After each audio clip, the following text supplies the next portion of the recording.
Hello guys, welcome to Pronouncist, your pronunciation guide.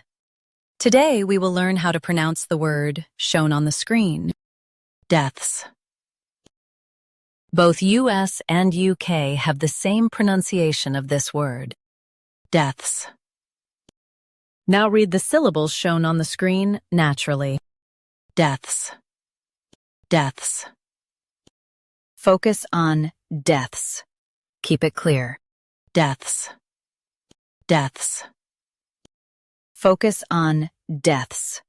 Keep it clear. Deaths, deaths. Focus on deaths. Keep it clear. Deaths, deaths.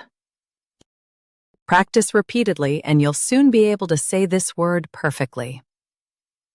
The best way to practice is to repeat the syllable multiple times. The meaning of the word is end-of-life events.